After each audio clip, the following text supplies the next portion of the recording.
in the heart of Manila, where justice is a commodity. Sino ang may gawa nito? Huwag kang makialam! This season, the darkness is deeper, when the truth is the most dangerous crime. Nung tech-init ng 2012, ang Santa Rosa, Laguna na itinuturing na pusoen industriya sa Pilipinas ay isang lungsod na hindi natutulog. Sa gitna ng init at ingay mula sa libu-libong pabrika, hindi mabilang na manggagawa ang gumagalaw na parang mga engranaje. Isang maalinsangang gabi nga Hulyo, isang babae ang biglang naglaho na parang bula. Ang huling bakas na iniwan niya sa mundo ay isang signal ng cellphone na naputol sa isang madilim at ilang na hintuan ng bus nung madaling araw. Sa oras na ang mga tao ay nakpapawis sa pagtatrabaho para sa kanilang pangarap, may isang taong tahimik na nagaabang sa dilim, naghahanap ngang bibiktimahin. Ang ordinaryong pag-uwi mula sa trabaho ay naging isang walang katapusang paglalakbay na walang balikan. Saan at paano nga ba siya naglaho sa isang iglap? Kung nais ninyong tuklasin ang malaking pader ng katahimikan na hinarap ng nga investigador at ang nakakakilabot na katotohanan sa likod nito, mag-subscribe na at mag-iwan ng komento tungkol sa mga kaso o criminal psychology na nais ninyong talakayin. Simulan na natin ang unang talaan ng sinupan ng kaso. Nagsimula ang kaso noong Hulyo 2012. Sa isang liblib na lugar sa labas ng isang industrial park sa Santa Rosa, Laguna, kung saan mabigat at maalinsangan ang hangin. Ang biktima, si Angela, 24 taong gulang nun, ay isang napakasipak na empleyado. Pagkatapos makapagtapos ng kolehiyo, nagtrabaho siya bilang isang kontraktual sa isang pabrika ng elektronik sa Santa Rosa upang bayaran ang kanyang student loan at tulungan ang kanyang mga magulang. Sa kabila ng mahirap na two-shift na trabaho, lagi siyang nakangiti sa kanyang katrabaho. Sa araw ng insidente, pagkatapos ng kanyang night shift, lumabas siya ng pabrika bandang 2:00 ng madaling araw. Karaniwan, sa oras ng uwian ng night shift, puno ng shuttle bus at taxi ang labas ng pabrika. Ngunit, ang pabrika ni Angela ay medyo malayo sa sentro ng lungsod at ang kanyang tinitirhan ay hindi kasama sa ruta ang shuttle bus ang kumpanya. Kaya, tulad ng dati, pagkatapos magpaalam sa kanyang kasamahan, naglakad si Angela patungo sa hintuan ng bus na 500 metro ang layo mula sa pabrika. Ang daan na iyon ay ordinaryo sa umaga, ngunit sa gabi, ito ay napakadilim dahil sa makakalayong posteng ilaw at maraming bakanteng lote sa paligid. Ayon sa mga kasamahan ni Angela, bago umuwi, sinabi niya sa locker room, "Pagod na pagod ako ngayon. Pag-uwi ko, ligo lang tapos tulog agad."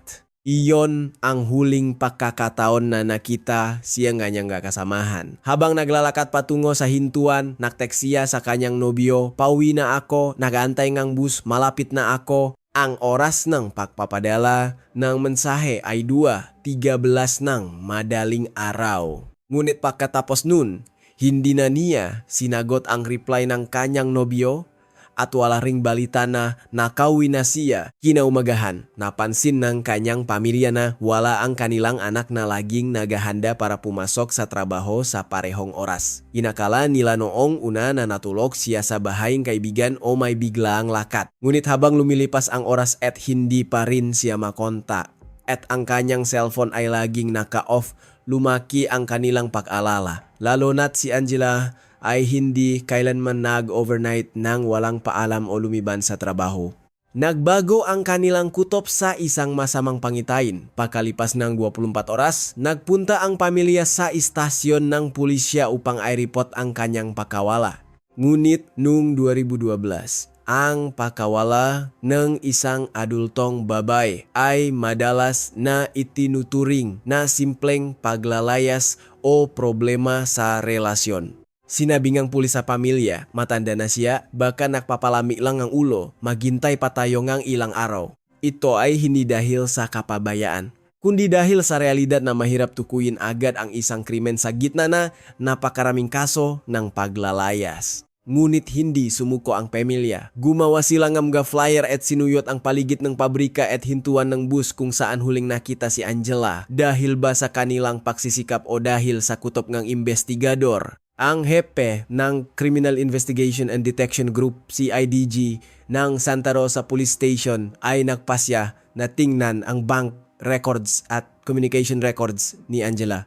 Napansin niya na walang kahit isang transaksyon sa cart at walang anumang signs of life. Imposibleng para sa isang naglayas na walang dalang pitaka at naka-off ang cellphone na walang maiwang bakas sa loop ng ilang araw.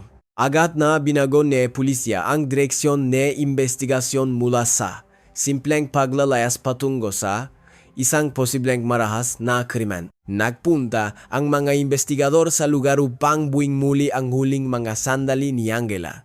Ngunit ang una nilang hinarap na hamon ay ang limitasyon ng teknolohiya noong 2012. Hindi palaganap ang mga high-resolution na CCTV sa bawat eskinita o ang mga dashcam sa lahat ng sasakyan. Ang lugar kung saan naglaho si Angela ay isang CCTV blind spot. Ang mga security camera ng mga kalapit na pabrika ay nakatutok lamang sa gate o sobrang labong ang kuha. Sinubukan ng investigation team na tukuyin ang huling lokasyon ng signal ng cellphone ng Angela sa pamamagitan ng cell site analysis.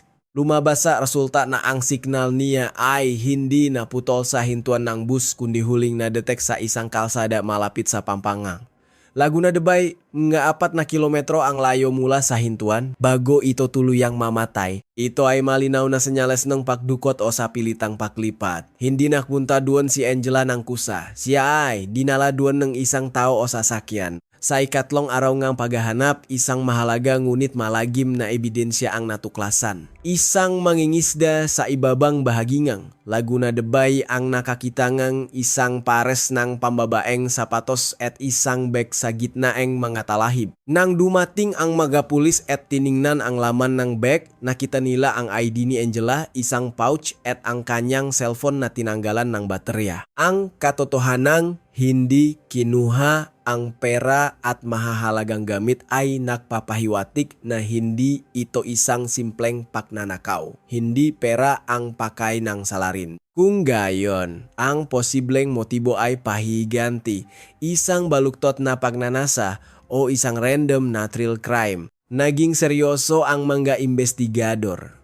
Ang pagkakatakpo ng gamit sa pampang ay isang senyales na malamang ay wala na sa mundong ito ang biktima. Mahirap makahanap ng malinaw na bakas ng paa o gulong sa lugar dahil sa ulan nung mga nakaraang araw. Tila alam sa lari na ulan o naghintay siya na burahin ng kalikasan ang kanyang mga bakas.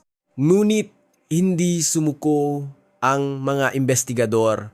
Sinimulan nila ang isang malawakang pagtatanong. Sinusuri ang lahat ng CCTV sa loop ng 5 kilometrong radius at lahat ng sasakyang dumaan sa lugar. Samantala, sinimulan ng profiler na pag-aralan ang kilos ng salarin. Pagkatapos dukutin ang biktima, itinapon niya ang mga gamit sa pampang. Ito ay maaring isang paraan upang lituhin ang investigasyon o isang pagpapakita nga kayabangan na naniniwalang naitago na niya ang lahat ng ebidensya. Ang salarin ay napakapamilyar sa lugar. Alam niya ang mga daan na walang CCTV, ang mga oras na walang tao, at ang mga lugar kung saan hindi madaling matatakpuan ang mga itinapong gamit.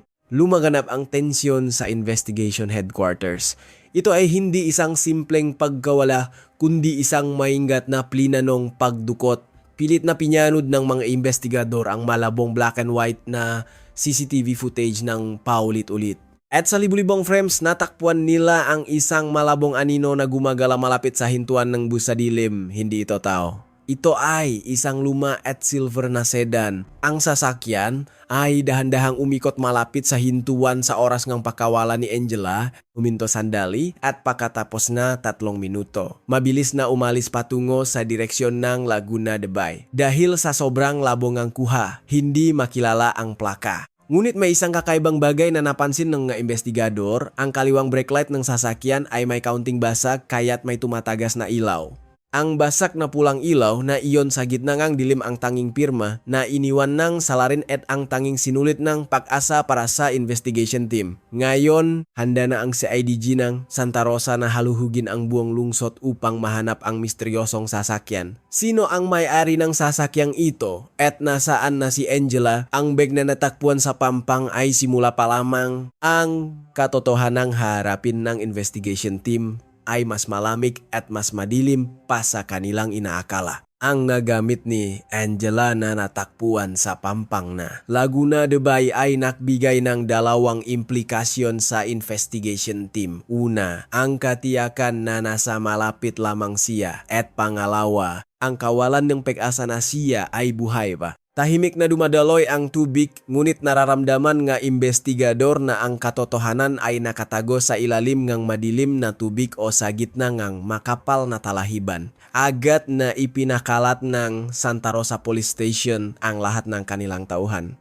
Nagsimula ang isang malawakang search operation na kinabibilangan ng 3 kumpanya ng Special Action Force, mga K9 unit at mga diver para sa underwater search. Panahon iyon ng tag-ulan noong tag-init ng 2012 at hindi pumanik sa kanila ang panahon. Ang pabukso-buksong ulan at maalinsangang hangin ay nakasagabal sa pang-amoy ng mga aso at ang maputik na lupa ay nakbura sa mga bakas. Nakabota ang mga investigador at sinuyot ang pampang lumulusong sa mga damo na hanggang baywang ang taas. Ang tanawin ng maoperatiba na nakahanay, 1 metro ang pagitan at tinutusok ang lupa gamit ang tungkot ay parang isang eksena sa digmaan. Sa ikalawang araw ng paghahanap, dapit hapon na at papalubok na ang araw, may napansin ang isang veteranong investigador. Sa isang abandonadong daungan na bihira puntahan kahit nga mangiya-anya mangingisda, may isang bagay na hindi natural. Sa gitna ng makapal na talahiban, may isang bahagi kung saan artipisyal na tinambakan ng matuyong sanga at lupa. Hindi ito mukhang natural na nalaglag. Halatang may naktangkang maktago ng isang bagay ng nakmamadali. Dahan-dahang lumapit ang investigador at inalis ang masanga. Doon, naghihintay ang isang malagim na katotohanan. Sa loop ng isang drainage canal sa isang makitid at madilim na espasyo, natakpuan ang malamig na bangkay ni Angela. 5 araw matapos siyang mawala. Ang lugar ay kakaibang tahimik. Walang nga bakas nga matinding paglaban o mga nakalat na dugo na karaniwang nakikita sa mga crime scene. Ang biktima ay parang natutulok lamang, ngunit ang malinaw na marka nga sakal sa kanyang lig ay nagsasabi ng takot na kanyang dinanas sa huling sandali ng kanyang buhay. Dumating ang scene of the crime operatives, soko at kinordonan ang lugar.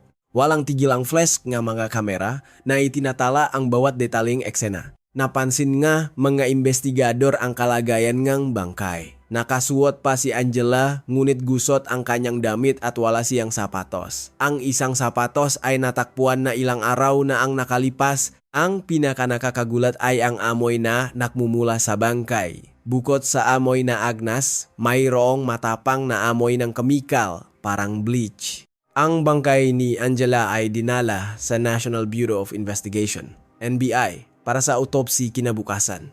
Sa malamig na silit ng autopsy, sinikap ng mga mediko-legal na basahin ang mensaheng iniwan ng salarin. Ang unang resulta ng autopsy ay nagpakita na ang sanhi ng kamatayan ay asphyxia by strangulation. May isang taong gumamit ng malakas na puwersa para sakalin siya. Ang ginamit ay malamang kamay o braso, hindi lubid. Ngunit hindi ang sanhing kamatayan ang ikinagulat ng investigation team.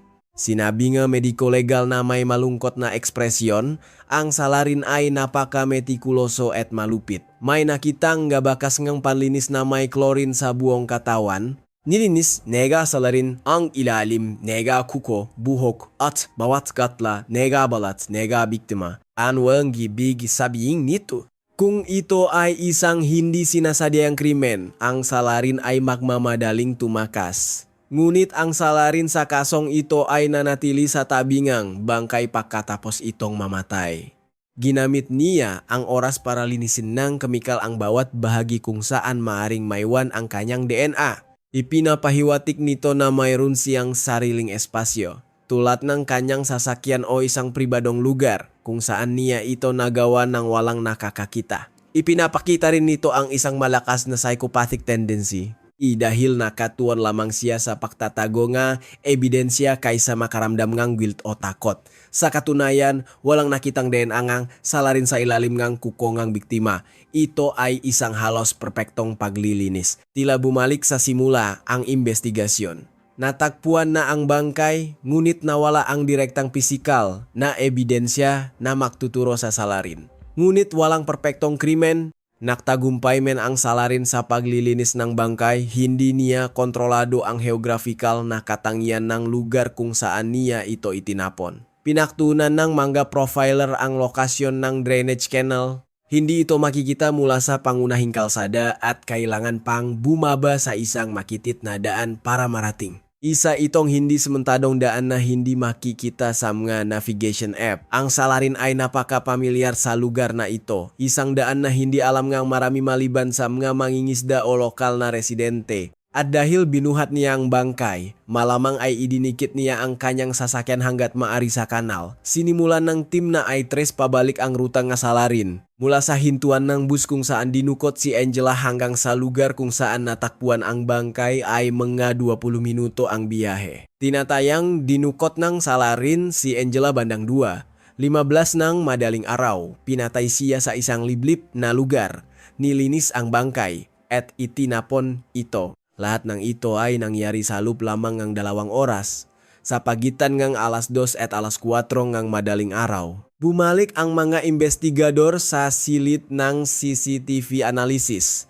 Kailangan nilang kumpirmahin kung ang silver na sedan na may basak na brake light ay dumaan sa kalsada malapit sa lugar kung saan itinapon ang bangkay. Pagkatapos suriin ang libu-libong sasakyang dumaan sa CCTV ngang isang highway, bandang 3:40 ngang madaling araw, isang malabong ilaw ang nahagip sa gilid ngang isang security camera na naka-install sa pasukan ngang daan patungo sa crime scene. Kahit sobrang labo, malinaw ang hindi regular na pag-ilaw mula sa kaliwang taillight. Iyon nga ang sasakyan, tiyak na nandun ang salarin. Walang oras para magdiwang ang team at agad na nagpatuloy sa susunod na hakbang. Ngayon, kailangan nilang habulin ang misteryosong sasakyan na iyon ng may katiyakan. Ngunit habang binabasa ni Police Captain Reyes ang team leader ang ulat tungkol sa pagkakatuklas ng bangkay, nakaramdam siya ng deja vu. Amoy kemikal itinapon sa drainage channel. Hiwalay na itinapon ang magamit. Tila pamilyar ang modus operandi. Kinuha niya ang mga cold case files mula sa ilalim ngang kanyang mesa habang binubuklat ang mga maalikabok na folder. Huminto ang kanyang kamay sa isang file ngang 140. Anyos na babaeng nawala nong tag-init ng 2011 sa kalapit na bayan ngang Cabuyao. Ang biktima sa kasong iyon ay nawala rin pakatapos ngang isang madaling araw na panalangin at hindi na natakpuan ang kanyang bangkay. Samgatala, nakasulat na may natakpuang bote ng bleach malapit sa huling lokasyon ng signalang biktima, ngunit hindi napatunayan ang koneksyon. Kinilabutan si Captain Reyes. Kung konektado ang dalawang kaso, ang taong hinahabol nila ay hindi isang ordinaryong mamamatay tao, kundi isang serial predator na matagal nang nangangaso sa dilim. Maaring puno nga kumpiyansa ang salarin na hindi siya mahuhuli. Naniwala siyang nabura na niya ang kanyang pakatao tulad na bangkay na kanyang nilinis, ngunit nakamali siya. Ang mga patay ay hindi nagsasalita, ngunit ang kanilang katahimikan ay minsan mas malakas pa sa isang siga. Kahit malinis ang bangkay ni Angela, ang lupa kung saan siya inilibing at ang hangin nung gabing iyon ay naalala ang salarin. Ngayon, malinaw na ang layunin ng investigation team. Ang 2000 silver na mid-size sedan na nakarehistro sa Santa Rosa. Partikular ang nga modelong gawa nung unang bahagi ng 2001 at isa na may basag na kaliwang brake light. Mukhang isang napakahirap na gawain ngunit hindi maring sumuko ang mga investigador. Kung hindi nila siya mahuhuli ngayon, tiyak na may susunod na biktima na itatapon sa isang malamig na kanal. Mahahanap kaya na team ang sasakyan na demonyo sa gitna na libu-libong sasakyan. At tama ba ang kutop ni Captain Reyes na ito ay simula pa lamang ng isang serye nga krimen? Nakatitik sa kawalan si Police Captain Reyes kahit na ang whiteboard sa headquarters ay punongan detalye tungkol sa kilos ni Angela at ng malabong larawan ng suspek na sasakyan. Umuulit sa kanyang isipan ang salitang amoy bleach na sinabi ng mediko legal mula sa NBI. Ang kutop ng isang veteranong investigador ay nakakatakot ito ay hindi basta hula kundi isang babala mulasam nga datos na naipon niya sa loop ngang maraming taon sa serbisyo. Saan ko nga ba namo iyon? Sigurado akong hindi ito ang unang beses. Agad na nagtungo si Reyes sa archive. Bagamat mayroon ng digital database, ang tunay na amoy ng lumang call case ay nananatili sa mga naninilaw na papel. Mula sa isang maalikabo na estante, kinuha niya ang dalawang file. Ang kaso ang pakawala ang isang 40 anyos na babae sa Cabuyao noong 2011 at ang kaso ngang pakawala ngang isang college student noong unang bahagi ngang 2012. Nagtataka ang kanyang nga kasamahan, ngunit nangini ang kamay ni Reyes. Ang unang file ay tungkol sa isang kaso isang taon na ang nakalipas noong Hunyo 2011 sa Cabuyao, isang bayang katabi ngang Santa Rosa. Ang biktima, si Brenda, 48 taong gulang, ay naglaho ng walang bakas habang pauwi mula sa isang prayer meeting. Inimbestigahan ng pulisya ang iba't ibang posibilidad tulad ng paglalayas at aksidente, ngunit hindi na bumalik si Brenda. Hindi natakpuan ang kanyang bangkay, ngunit ang kanyang Biblia at scarf ay natakpuan sa isang damuhan malapit sa isang lawa. Mga 10 kilometro mula sa kung saan siya huling nakita. Tinuro ni Reyes ang bahagi ng unusual findings sa crime scene report. Mataas na konsentrasyon nege sodium hypochlorite o bleach ang natagpuan sa mga gamit at sa lupa sa paligid. Posibleng mula sa mga pestisidyo o panlinis na ginamit sa mga kalapit na bukid. Noong panahong iyon, dahil hindi natakbuhan ang bangkay at dahil ito ay isang rural na lugar, ipinakpalagay na lang na galing sa paligid ang kemikal. Ngunit ngayong ikinukumpara sa kaso ni Angela, hindi ito isang pagkakataon. Ginamit na pala ng salarin ang kemikal isang taon na ang nakalipas para burahin ang kanyang bakas. Ang dahilan kung bakit hindi natakpuan si Brenda ay marahil dahil mas maingat itong itinapon ng salarin sa mas malalim na tubig o sa isang lugar na mas mahirap hanapin. Ang pangalawang file ay tungkol sa pakawalan ni Carla, isang 22 taong gulang na college student, noong Pebrero 2012 habang pauwi mula sa kanyang part-time job sa Santa Rosa. Si Carla ay naglaho rin sa maikling daan mula sa hintuan ng bus patungo sa kanyang bahay. Walang kahina-hinalang tao na nakasunod sa kanya sa CCTV, ngunit may nakuhang ilaw ng isang sasakyan na dahan-dahang gumagala sa gilid ng kalsada. Hindi matukoy ang uringang sasakyan, ngunit ang malabong hugis nito ay kamukhang-kamukha ang silver na sedan sa kasalukuyang kaso. Tinawag ni Reyes ang kanyang tauhan. Inilatak niya ang tatlong file sa mesa. 2011 Cabuyao, Pebrero 2012 Santa Rosa, at Hulyo 2012 Santa Rosa. Hindi ito magkakahiwalay na kaso. Ang taong ito ay nanganggaso sa ating teritoryo sa loob ng isang taon na o baka mas matagal pa. Sumali ang isang profiler at sinimulang pag-aralan ang modus operandi ng tatlong kaso. Una, lahat ng biktima ay babae, nag-iisa at naglalakad sa madilim na lugar tuwing madaling araw. Pangalawa, ang lugar ng pagdukot ay mga CCTV blind spot, ngunit ang mga lugar kung saan natakpuan ang mga gamit ay lahat konektado sa Laguna de Bay. Pangatlo, gumamit ng sasakyan ang salarin at napakapamilyar sa lugar. Ginagamit ang mga national at local roads para iwasan ang mga checkpoint. Pang-apat, at pinakamahalaga, ang kanyang signature, ang paglilinis. Obsesibo niyang nililinis o sinisira ang crime scene at ang bangkay para hindi makiwan ng DNA. Ang taong ito ay natututo. Sa kaso ni Brenda, isang taon na ang nakalipas. Itinapon niya ang gamit sa lawa, ngunit ngayon itinago niya ito sa isang malalim na drainage canal. Nagiging mas matapang siya at mas metikuloso. Kung hindi natin natakbuhan ang bangkay ni Angela, maaring isinara na natin ang kaso bilang isang simpleng pagkawala. Bumigat ang hangin sa silid. Ang kanilang hinahabol ay hindi isang taong aksidenteng nakapatay, kundi isang predator na gumagamit ng ibang tao para sa kanyang sariling pagnanasa at maingat na naglilinis pagkatapos. Nang lumabas ang posibilidad ng isang serial crime, lumaki ang saklaw ng investigasyon. Hindi na ito tungkol sa pahuli sa isang salarin, kundi isang karera laban sa oras para maiwasan ang masusunod na biktima. Agad Nainutos NG Regional Direktor ang Pagbo NG isang Special Investigation Task Group, nungit nanatili itong konfidensyal at hindi ipinalam sa media. Sa oras na lumabas sa balita ang mga salitang tulad ng serial killer, magtatago ang salarin o sisirain ang lahat ng ebidensya at magpapanik ang publiko. Sinimulang suriin muli nga ti mga talanang nga kaso noong 2011 at unang bahagingan 2012. Muli nilang kinuha ang listahan ng libu-libong sasakyang dumaan na dati nilang binalewala. Kung parehong tao ang may gawa ng tatlong krimen, tiyan na may isang sasakyan na lumitaw sa lahat ng tatlong lokasyon at oras, nagsimula ang proseso ng vehicle triangulation, ang communication records at vehicle logs mula sa cell site sa loob ng 5 kilometrong radius ng crime scene sa Cabuyao. Noong Hunyo 2011, ang CCTV footage malapit sa crime scene sa Santa Rosa noong Pebrero 2012 at ang silver na sedan na may basag na kaluwang taillight sa kasalukuyang kaso. Magdamag na nagtrabaho ang data analysis team.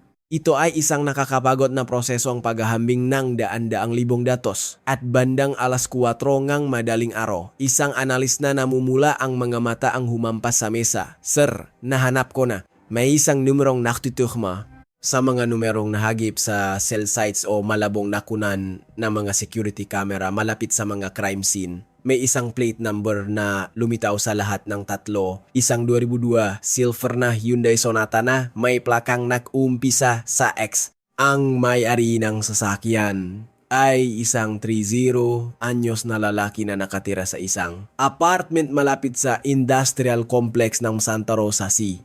Santos. Nang tingnan ang kanyang record, mayroon siyang minor na kaso ng pagnanakaw ng pambabaeng damit panlup 5 taon na ang nakalipas at isang kaso ng trespassing. Nakibak-arehlo siya nun, ngunit nakbabala ang mga eksperto na ito ay maring senyales na pakunlat patungo sa mas mabigat na krimen.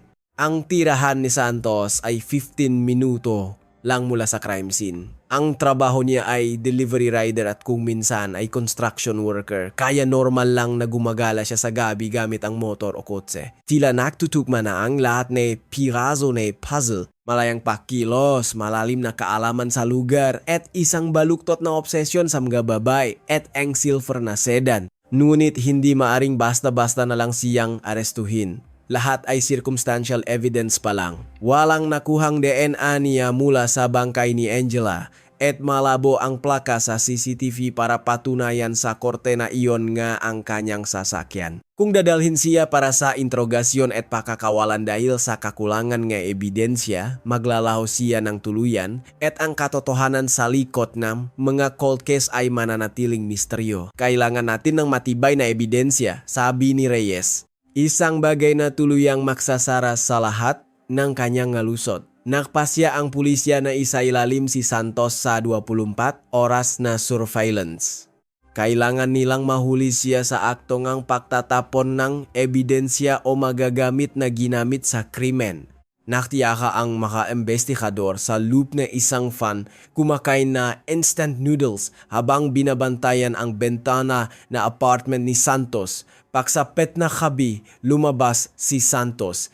Nakasuot ng sumbero at face mask, sumakay siya sa kanyang silver na sedan. Nang umandar ang makina, umilaw ang basak na kaliwang taillight. Ang ilaw na iyon ay parang mamata ng demonyo na nanginis sa mga investigador. Dahan-dahang umalis ang sasakyan ni Santos. Hindi nila alam kung saan ang kanyang patutunguhan.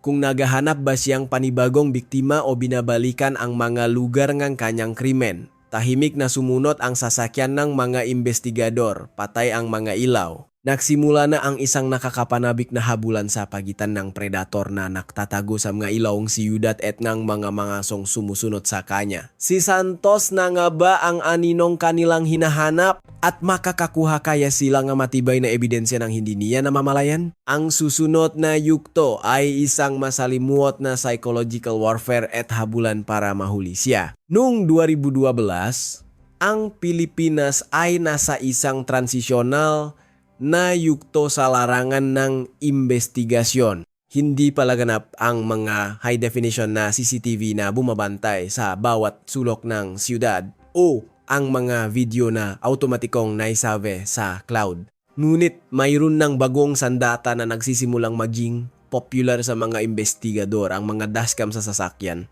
Akala ng salarin ay walang nakakita, ngunit ang nasasayang nakaparada sa gilid ngang daan ay tahimik na saksi sa katotohanan ng gabing iyon. Natukoy na ng investigation team si Santos bilang pangunahing suspect at 24,7 na binabantayan ang kanyang sasakyan, ngunit mayroon pa ring malaking hadlang ang kawalan ng direktang ebidensya. Malakas ang kutob na ang sasakyan ni Santos ang ginamit sa krimen, ngunit para makumbinsi ang hukom, kailangan nilang patunayan na ang sasakyan ni Santos ay nasa hintuan ng bus kung saan nawala si Angela nung madaling araw. Ngunichi, malupichi, anggi, realidad. Ang security camera malapit sa hintuan ay low resolution at dahil madilim ang gabi anino lang ng sasakyan ang nakunan. Ang plaka ay isang puting blur lamang kahit ang NBI's Digital Forensics Laboratory ay nagulat na hindi na mapapalino ang video. Kung ganito, kapag inaresto si Santos, maaari niyang sabihin na natutulog lang siya sa bahay. Kailangan nilangang isang smoking gun para sirain ang kanyang alibi. Bumalik si Reyes sa crime scene. Muli niyang sinuyot ang lahat ng gusali at mga nakaparadang sasakyan sa posibleng ruta ng salarin. Mahigit 1 linggo na ang nakalipas, kaya malamang ay nabura na ang CCTV data at na-overwrite na ang dashcam footage, ngunit hindi sumuko ang investigador. Naging parang mga taong GPS sila, sinusuyot ang bawat metrong 5 kilometrong ruta. At dun, isang milagro ang nangyari. Mga 100 metro mula sa lugar kung saan dinukot si Angela, sa isang eskinita, may nakaparadang isang luma at maalikabok na 1 toneladang truck. Sumilip si Reyes sa windshield ng truck at nanlaki ang kanyang nga mata. Mayroon itong luma, ngunit gumaganang, dashcam, patay ang pulang ilaw, ngunit nakasalpak pa rin ang memory card. Nang mahanap ang may-ari at makuha ang memory card, kinabahan ang buong team. Kung continuous recording ito, malamang ay nabura na. Ngunit swert, ito ay isang lumang modelo na nagre-record lamang kapag may impact o motion. Sa monitor ng Digital Forensics Lab, habang nilolot ang data, pinakpawisan ang investigador. Ayan na! Hulyo, Petsa 2:16 ng madaling araw. Sa sigaw ang analyst, isang black and white na video ang nagplay. Isang pusa ang tumalon sa harap ngang truck na nag-trigger sa sensor. At sa likod ng pusa, malinaw na nakunan ang gilid ng isang silver na sedan na dahan-dahang dumadaan. Hindi pa rin sapat ang kalinawan para mabasa ang plaka, ngunit iba na ngayon. Ang anggulo ng headlight ng truck ay tamang-tama na tumama sa gilid at likod ng sedan. Pinagiwa-hiwalay ng analyst ang video frame by frame at inayos ang contrast. Dun sa ilalim ngang kaliwang brake light ngang sasakyan, lumitaw ang isang maliit na itim na tuldok, hindi ito dumi. Ito ay isang bakas ngang itim na electrical tape na pansamantalang itinapal sa basak na plastic cover. Bingo! Sabi ni Reyes. Ang sasakyan ni Santos, ang silver na Sonata, ay may kaparehong basak sa parehong lokasyon. At kahit napalitan na ito ngayon, malamang ay tape ang ginamit na pansamantalang lunas. Bukod dito, ang disenyo ng gulong at ang hugis ng sun visor sa driver side ay 100% tuma sa sasakyan sa video. Ito ang fingerprint ng sasakyan. Kahit libo-libo pa ang silver na Sonata sa mundo, ang sasakyan ni Santos lang ang may ganitong mga katangian na dumaan sa eksaktong lugar at oras ng krimen. Gamit ang ebidensyang ito, humiling ang team ng arrest warrant para kay Santos at search warrant para sa kanyang sasakyan. Ngunit nag-ingat ang piskalya. Walang direktang ebidensya ng pakpate. Hindi sapat na nasa crime scene ang sasakyan para sabihing siya ang pumatay. Kumuha pa kayo ng mas matibay na ebidensya. Bumalik ang investigasyon sa surveillance mode. Hindi nila maaring hayaang makatakas si Santos. 4 na investigador ang nagpalitan sa pagbabantay sa kanya. Sa umaga, si Santos ay nagde-deliver isang ordinaryong mamamayan. Ngunit sa gabi, nagiging kakaiba ang kanyang kilos. 1:00 madaling araw, nagpunta si Santos sa isang self-service car wash. Ngunit imbes na ang labas ng sasakyan, ang loop nito ang kanyang nilinis. Ginamit niya ang pressure washer sa loop ng trunk, kinuskos ang carpet at ginamitan ng air gun ang siwang ng upuan. Nag-spray pa siya ng pinalong bleach at tubig sa lube at pinunasan ito. Isang investigador na nanonood sa malayo ang nagradyo. Sir, sinisira niya ang ebidensya. Kailangan na natin siyang hulihin. Ngunit pinigilan siya ni Reyes. Huwag muna. Kung ngayon natin siya huhulihin, baka kasong obstruction of justice lang ang may sampa. Hintayin nating makamali siya. Kinakabahan na siya. Nararamdaman niyang malapit na tayo. 2 oras tumagal ang paglilinis ni Santos parang isang ritual. Pagkatapos, ang mga basang-basahan at basura ay hindi niya itinapon sa basurahan ng car wash. Isinakay niya ito at itinapon sa isang pampublikong basurahan 10 kilometro ang layo. Nang umalis si Santos, hinaluhog ng mga investigador ang basurahan. Nakita nilang mga basahang amoy bleach, isang walang laman na air freshener at mga lumang guwantes na may putik. Agad itong ipinadala sa NBI para sa pagsusuri. Ngayon, karera na laban sa oras. Kailangan nilang mapatunayan na may DNA ni Angela sa magamit bago pa man makatakas si Santos. Noong gabing iyon, nagmaneho si Santos papuntang Cabuyao gamit ang mga maliliit na kalsada. Tahimik na sumunod ang mega investigador. Biglang huminto ang sasakyan ni Santos. Bumukas ang bintana at may itinapong upos ng sigarilyo. Hindi lang ito paninigarilyo. Ito ay isang paraan para tingnan sa salamin kung may nakasunod. Naghihinala na si Santos. Sa isang makitit na daan, 50 metro lang ang pagitan nila. Napakatahimik na halos marinig na ang bawat pahinga. Mahuhuli kaya sila? At mayroon bang isa pang madilim na sikreto sa lugar na pupuntahan niya? Ang pinakamahirap na sandali sa isang investigasyon ay kapag alam mong kung sino ang salarin, ngunit wala kang sapat na ebidensya para ikulong siya. Sigaw NJ instingtene NJ ameje investigador na si Santos ang may kasalanan, ngunit hinihingi NJ batas ang matibay na pruweba.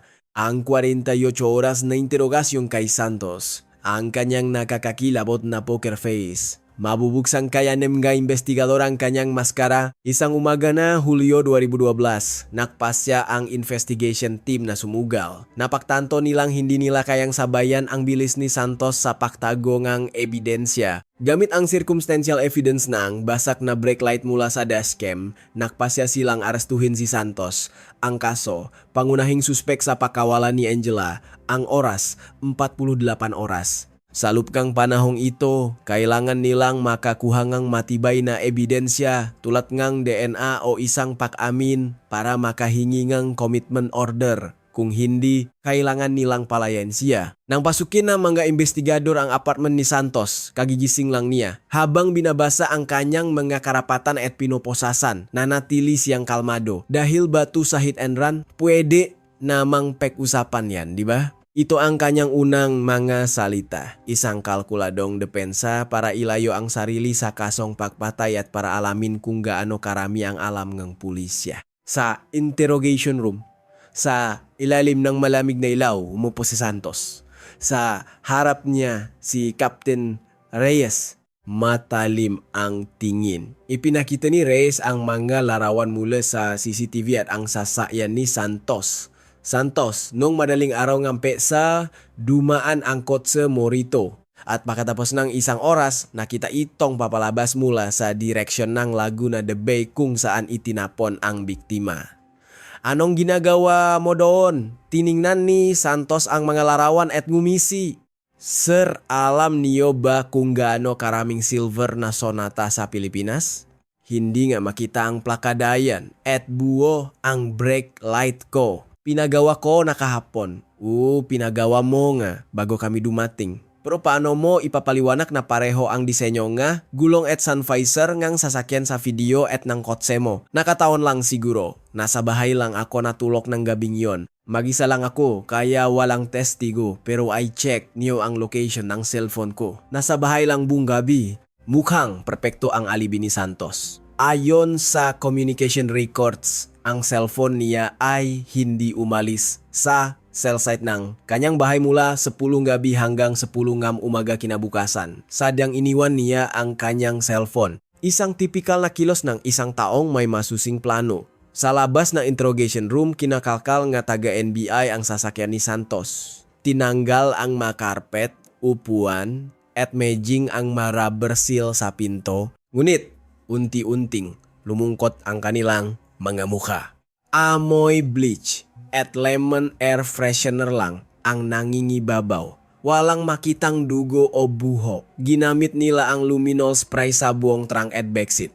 Nang patayin ang ilaw at gamitan ng special light, may mga bahagyang umilaw. Ngunit, umiling ang NBI agent. Maaring dugo ito pero mataas ang sansa na false positive dahil sa bleach. Sinira na niya ang DNA. Kailangan pa ngang masusing pagsusuri pero hindi ito sapat para sa isang waran. Mabilis na lumipas ang oras. 24 oras na. Si Santos ay kumakain pa ngang in order na sinigang at humihingi ng kape. Tila nagagalak sa pag-alala ng maimbestigador. Nagbago ngang estratehiya si Reyes. Sa halip na ebidensya, ang kanyang isip ang ginulo niya. Ipinakita niya ang larawan ni Angela at ni Brenda ang nawawala 1 taon na ang nakalipas. Kilala mo sila, di ba? Sila ang mahinawakan ng marurumi mong kamay. Hindi ka ba nila minumulto sa panaginip? Bahagyang nanginik ang nga mata ni Santos. Isang iglap lang, pero hindi ito pinalampas ni Reyes. Hindi ito guilt, kundi isang kakaibang tingin ng kasiyahan at pagkabigla na may nakakaalam sa kanyang nga nagawa. Ngumiti si Santos. Kawawa naman sila. Delikado na talaga ngayon, hindi na dapat gumagala ang mga babae sa gabi. Walang bahit nga, awa sa kanyang tono. Inilalabas niya ang tipikal na pag-isip ngang isang salarin, na biktima ang may kasalanan. Isang profila ang naobserve o nagsulat. Mataas ang psychopathic tendencies, walang empathy, may pagnanasang ipagmalaki ang krimen ngunit pinipigilan ng takot sa parusa. Makalipas ang 48 oras, ibinasura ngang piskalya ang hiling para sa commitment order. Walang direktang ebidensya. Nagalit ang nga investigador. Palalayain nila ang isang mamamatay tao. Habang papalabas, yumuko pa si Santos sama pulis.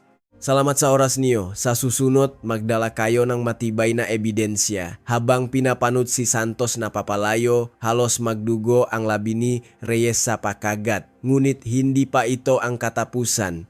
Ang paglaya ni Santos ay hindi dahil sa kabiguan ng pulisya, kundi isang taktika para hulihin siya sa isang mas malaking bitak. Dumiretso si Santos sa bahay. Alam niyang binabantayan siya. Kaya't magpapanggap siyang isang mabuting mamamayan. Ngunit alam ngang pulisya na ang serial offender ay may malakas na attachment sa mga gamit o lugar na may kaugnayan sa kanilang krimen. Hindi yan titigil, sabi ni Reyes sa kanyang tauhan. At tiyak na mayroon siyang isang sikretong lugar na siya lang ang nakakala.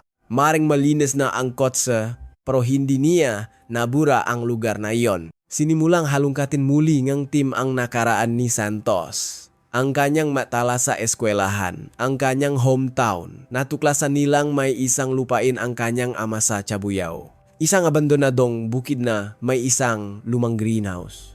Ito ay 2 kilometro lang ang layo. Mula sa cell site kung saan huling na-detect ang signal ni Brenda, 1 taon na ang nakalipas. Ito na ang pugat niya. Nag-alarm ang instinct ni Reyes. Posibleng hindi sa kotse niya ginawa ang krimen, kundi dinala niya ang mga biktima dito. O dito niya itinago ang mga ginamit niyang gamit. Agad silang humingi ng search warrant. Ngayon, hindi lang ito simpleng paghahanap, kundi isang malakihang operasyon na kailangan nilang maghukay.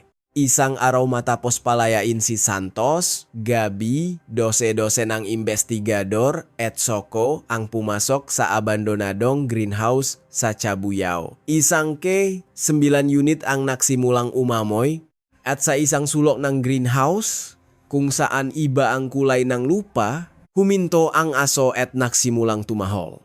Dahan-dahang kinuha nga investigador ang kanilang nga pala.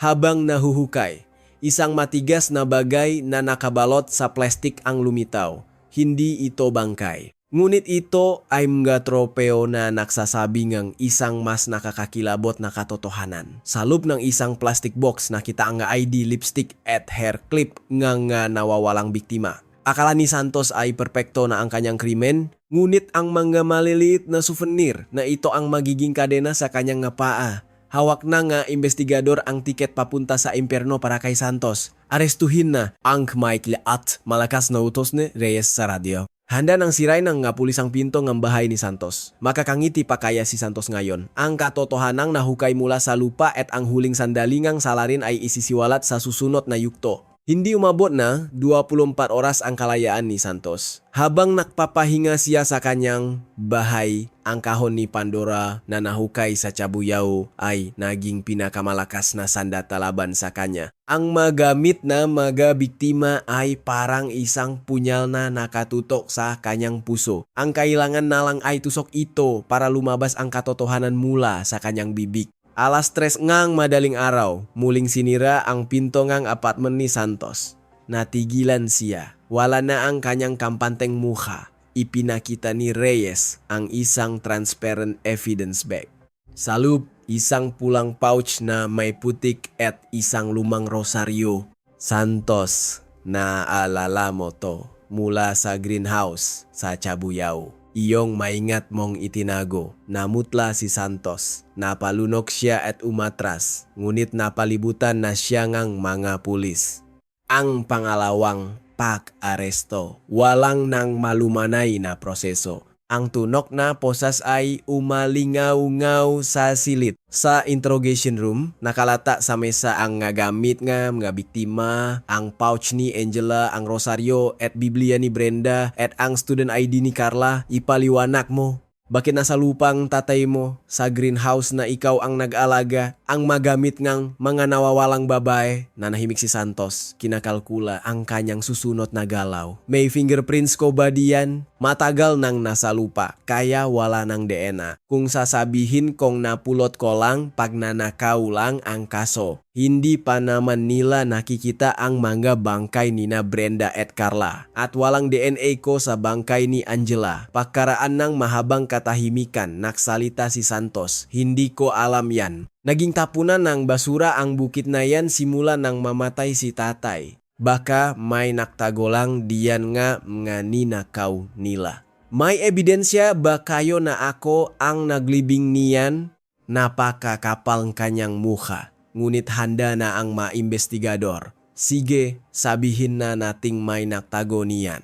Pero paano mo ipapaliwanag to? Ipinakita ni Reyes ang isang monitor. Ang report mula sa NBI. Sa malakit na bahagi packaging tape na ginamit para isara ang plastic box. Malinaw na nakita ang thumbprint ni Santos. Ikaw ang naksara ng kahon na to. Nakatatak ang fingerprint mo sa loop ng tape. Iba rin ba ang gumawa niyan? Nanginig ang talukap nga mata ni Santos. Hindi man niya naiwanan ng fingerprint sa magagamit, hindi niya naisip na mag-iwan siyang bakas sa pagimpake nito. Isang tipikal na pagkakamali ng isang perfectionist. Pinulot ko lang bulong niya. Ano, pinulot ko lang sa daan. May hobby akong mangolektang gamit ng babae. Itinago ko sa bukid para walang makakita. Hanggang sa huli pinipili niya ang maging isang magnanakaw kaysa isang mamamatay tao.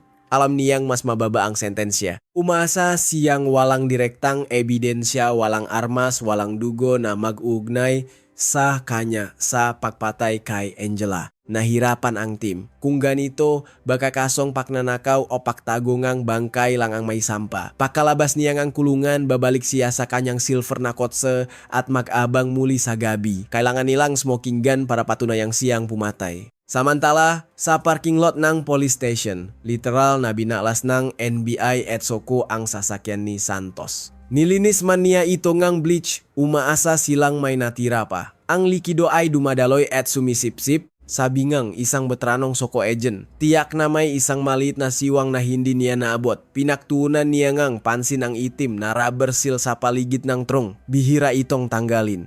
Tanggalin niyo yan. Nang alisin ang cell, sa siwang kung saan nagdudugtong ang metal, may isang napakaliit na tuyong mansang dugo. Mas maliit pa sa buti ang bigas. Ayan, nanginginig na sabi ng agen. Halos mukha itong kalawang, ngunit ng patakan ng kemikal, naging berde ito. Malinaw na dugo.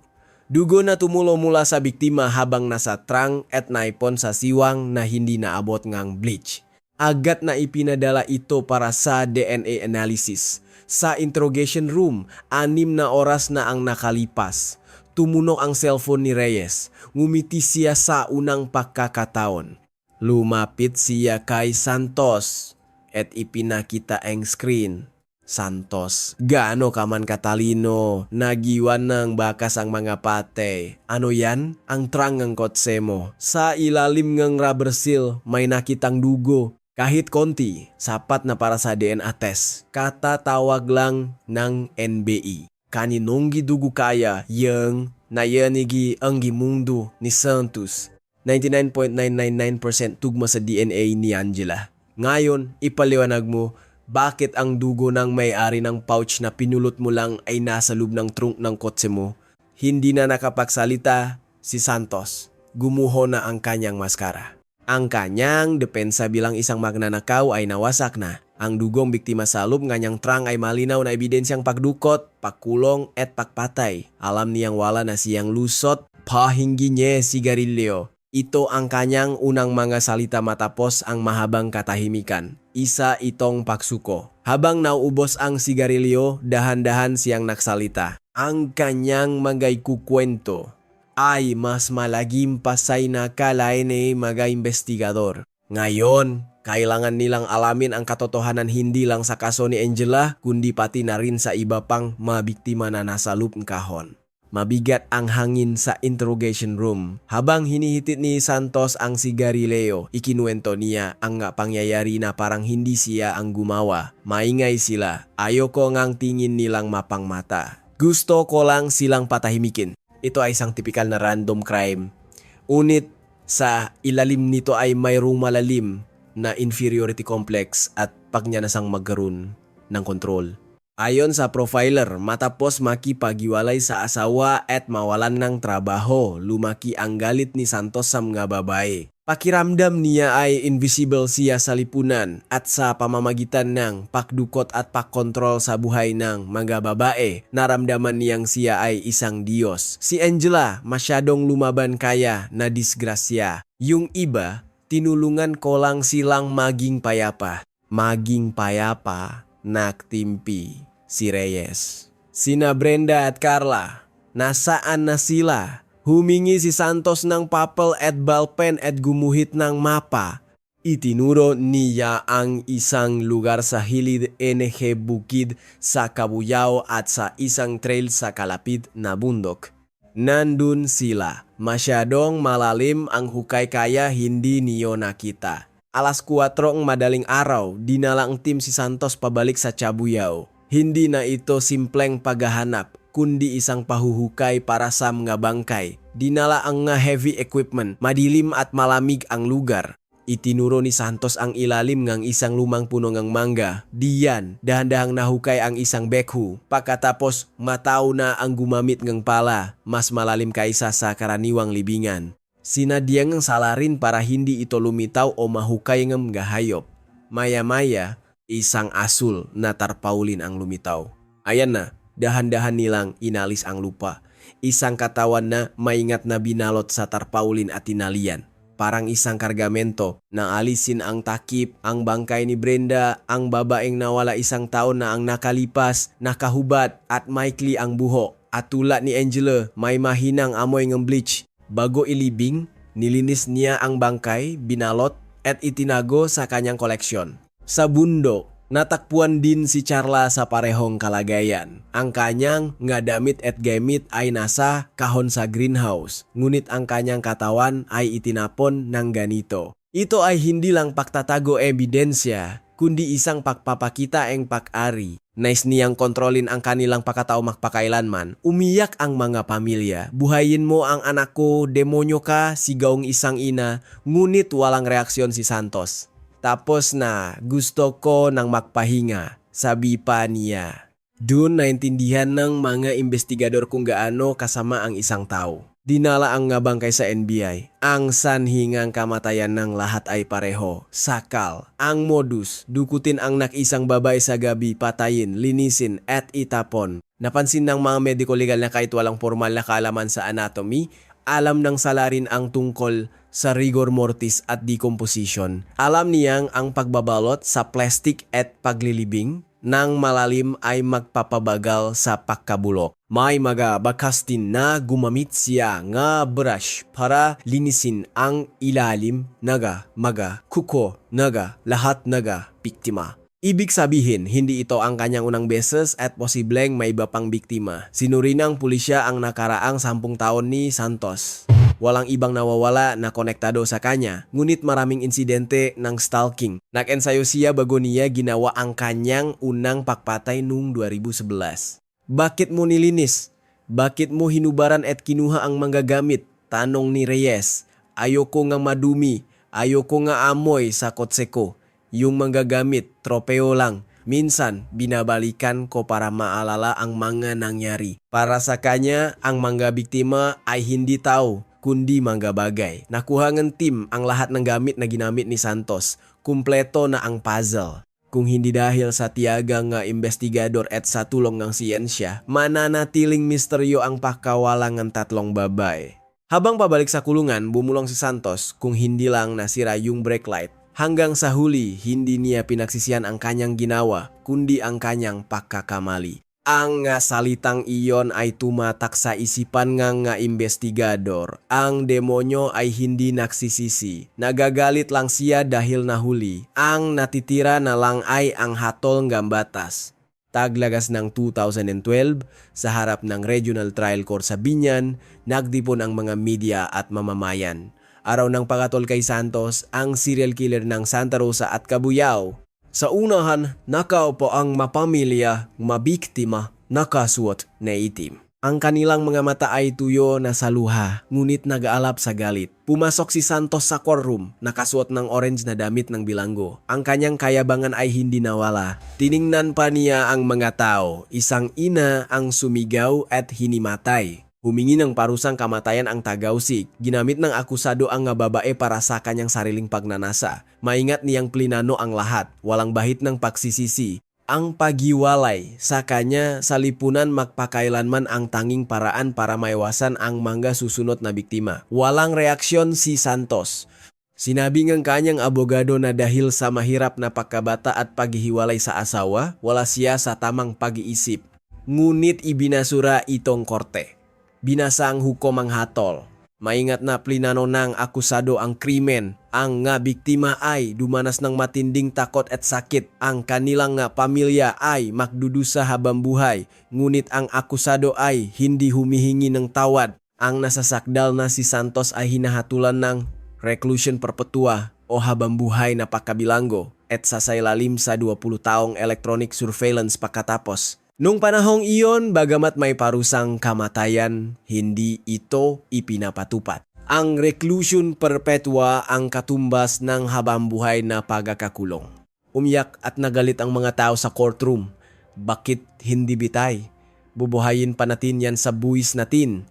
Ngunit si Santos ay kalmadong umalis. Ang kanyang anino ay anino ang isang demonyo na tinalikuran na ang pagiging tao.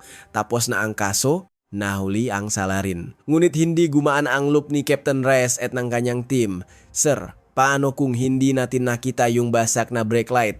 Tanong ng isang bagitong pulis. Kung hindi, gumagala pa rin siya ngayon. Sagot ni Reyes. At mayroon ng pang-apat, pang-limang biktima. Ang nakita natin ay hindi lang isang piyesa ng kotse. Ito ang huling hudyat na ipinadala ng kaluluwang pinaslang. Ang kasong ito ay nag-iwan ng mahalagang aral sa kasaysayan ng investigasyon sa Pilipinas. Ipinakita nito ang kahalagahan ng digital evidence tulad ng CCTV at dashcam at kung paano maaring malutas ng isang maliit na ebidensya ang isang serye ng krimen. Higit sa lahat, kung hindi dahil sa tiyaga nga investigador, mananatiling nakalibing sa lupa ang katotohanan. Bumalik na ang gabi sa Santa Rosa, ang mapabrika ay umandar pa rin. Ngunit pagkatapos ng insidenteng iyon, mas maliwanag ng ilaw at mas marami ng CCTV sa hintuan ng bus na iyon. Isang paraan para alalahanin ang nga nawala at maiwasan ang panibagong trahedya. Ang huling mensahe ni Angela ay hindi natupad, ngunit kailangan bisa ini Angela ang nating alalahanin ang kanyang pangalan at ang kwento ng lahat ng babiktima. Iyon ang tanging paraan para magluksa at ipaglaban ang hustisya. Dito nagtatapos ang kwento ng Goscar serial kidnappings ng Santa Rosa. Walang perpektong krimen. Mayroon lamang nga investigador na hindi sumusuko hanggang sa susunod na talaan ng sinupan ng kaso.